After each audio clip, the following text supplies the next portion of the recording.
na yung lumang curbside.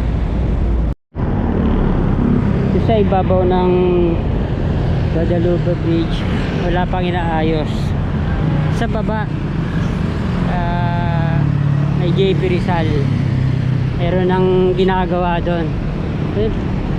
Parang to, liminis tong gilid.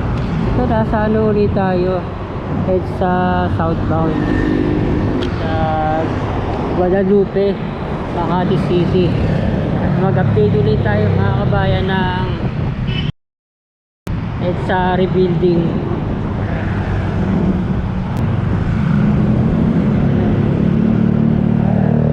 Napa ito nag-uumpisa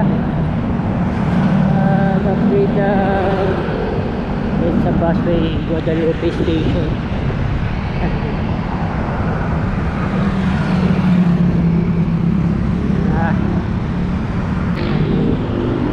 Guadalupe Bridge, ang istasyon ng Guadalupe Station. Talagang ano lang siya, bubong na ano lang fitted.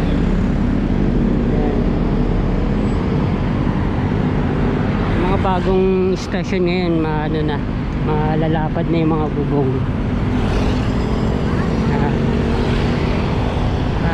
Medyo lumamig na rin. Lakas pa rin ang araw. Basta ito ng 5 o'clock. Yan na.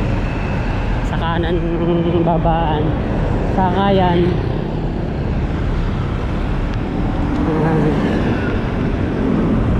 Wala, parang ano umiinis Ito sa ibabaw ng Guadalupe Bridge, wala pang inaayos. Sa baba may JP Rizal, meron ng ginagawa doon. Parang to, liminis tong gilid, Guadalupe Station. Maliwala.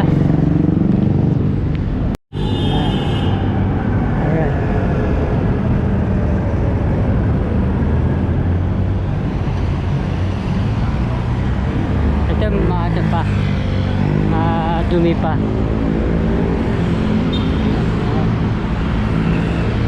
Mga sa taas ang nililinis, no? Ayun. Yun.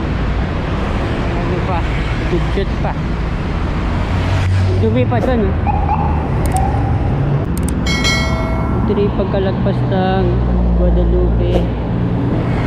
Pipinturahan dito tapat ng Loyola Memorial Chapels and Crematorium.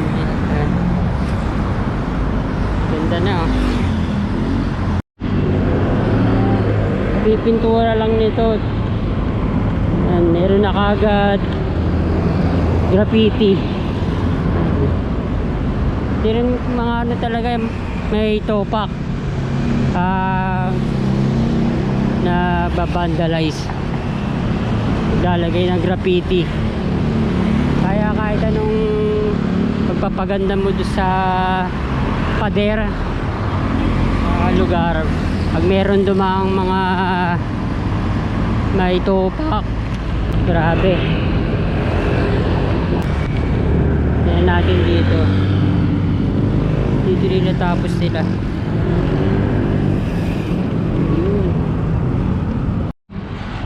Na.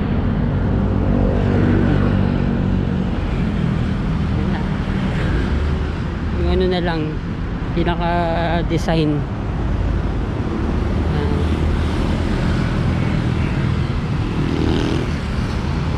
Maayos ng lakaran. Ano nga lang, may aso. Mga ano na lang, nakaharang na lang ang kailangang tanggalin.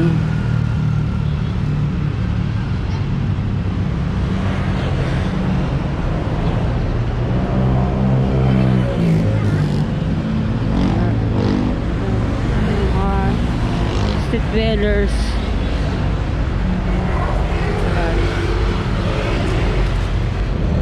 Lakas ang araw dun. Yun lang, maliit lang tong drainage cover.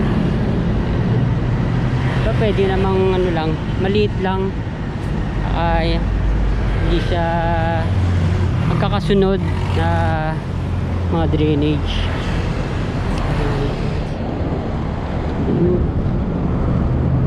Gumagawa pa rin kahit Holy Wednesday.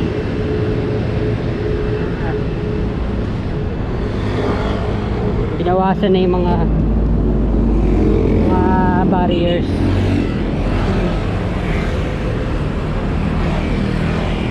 Yun, dito na tactile pavers. Yung mga ilagay nilang mga drainage cover, yung nasa na sa gilid, nasa kanto na, tulad sa Japan. Pinakita ko sa may Ayala Center. Ayan, lumiko dito ayun sa poste ng kuryente. Ganda na, no? Tapos na nila, pinakatakip na lang. Ganun ang ilagay. Ito pinadadaanan na. Mas maayos ang lakaran ngayon kaysa sa dati. Hindi pa pinadadaanan dito.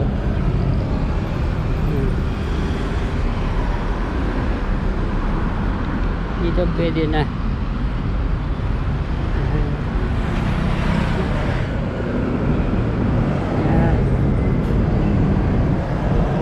Merong mga nagbibisikleta. Pwede lang sabay-sabay maglakad.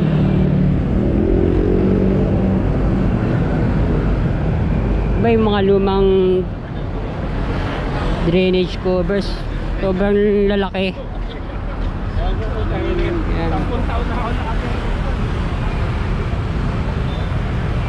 Yan. Ito, liit lang sa may pinakagilid. Creek na itong nasa sa kanan. Papa, ang gandang gawin dito yung parang sa may Kamuning.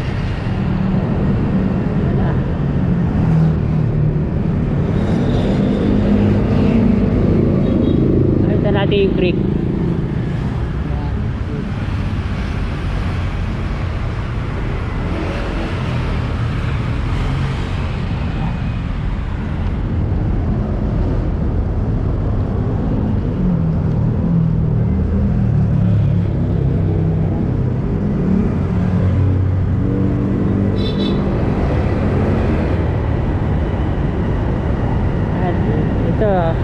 Tagpasara to ng 1 meter. Tapos dito 3.5 meters na.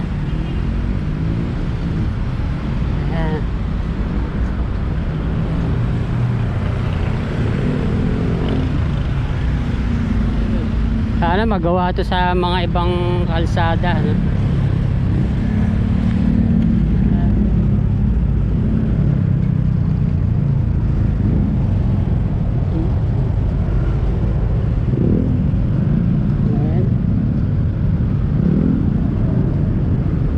Pwede tayong lumagpas ng hindi nakakabangga ng pedestrian.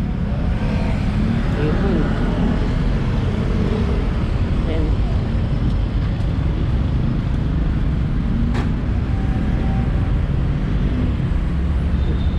yeah. Wala pang nililipat na mga hose ng kuryente, mga utilities.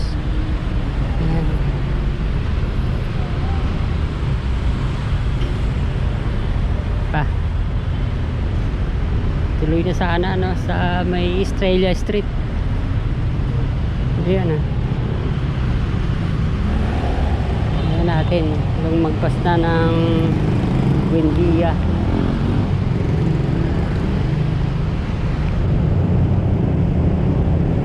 Dito sa may Estrella Street, ang dami rin mga sasakyan.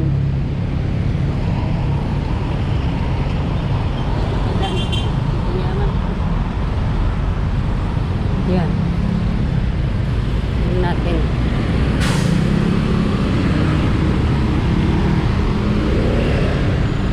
Ito. Yan. Dito na yung gawa. Ito. Marami na nasementohan dito.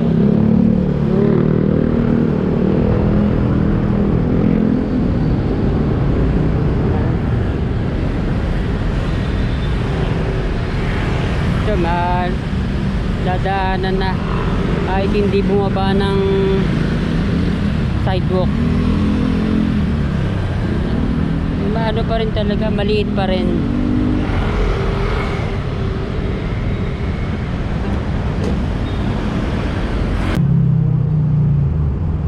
Laki nitong poste ng Estrella Flyover.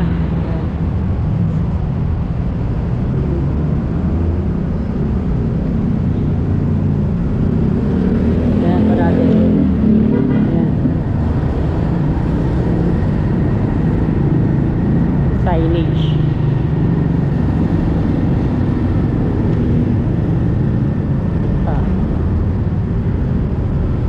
Yung mga vertical garden ang nawala. Wala pang mga pinaka design.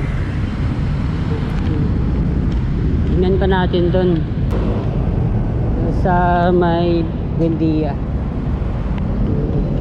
Dami na sementuhan.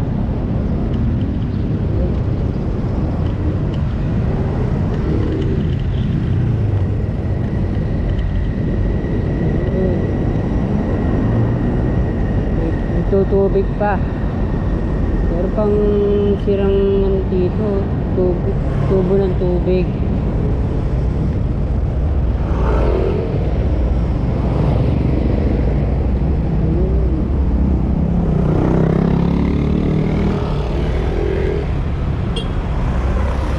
Ito yung ginagawa.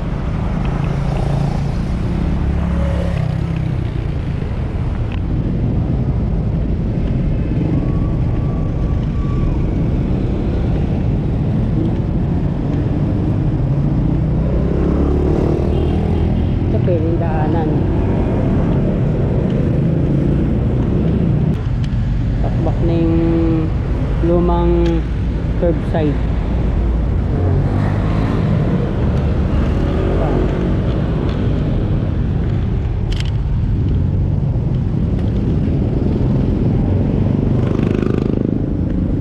Natin kung nakalagpas na ng Buendia.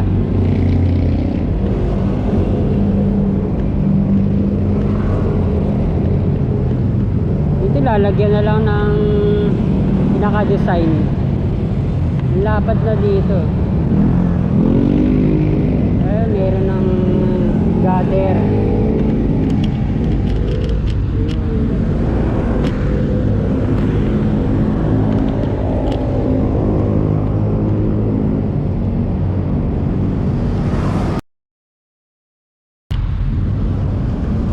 Maganda na napaganda sa EDSA.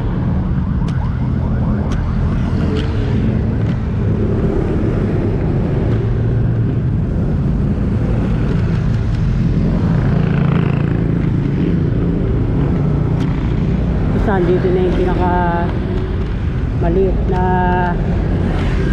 parte ng EDSA. Ayan.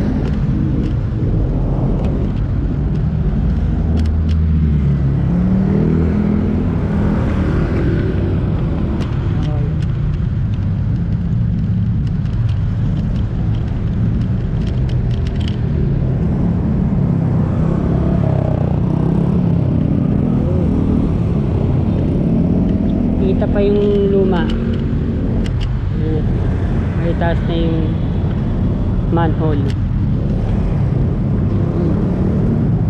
Yan, hindi lang talaga kaliit. Pang ano lang, isang tao lang makakadaan.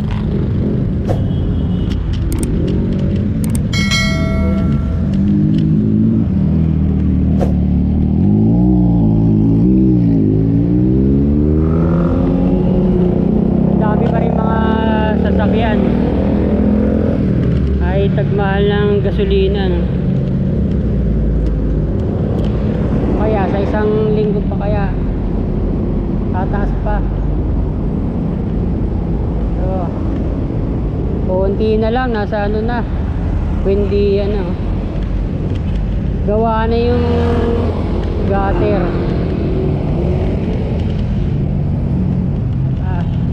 Curbside.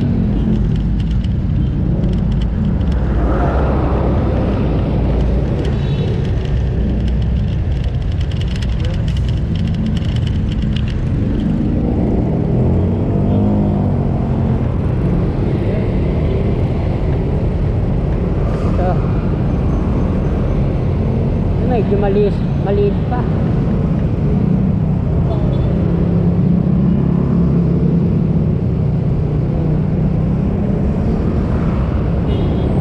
Medyo maliit pa dito.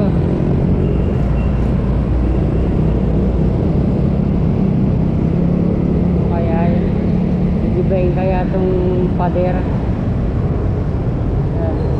Yun na lang pinadadaan yung mga pedestrians.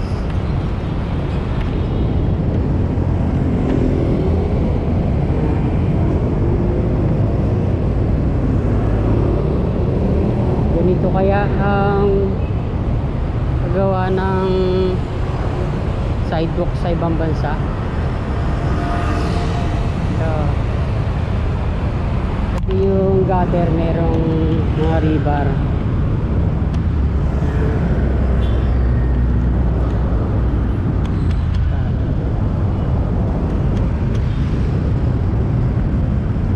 Pagdating nga lang sa mga intersections, kakaroon ng conflict. Ayan, hindi pa sila talaga nakakarating ng Buendia.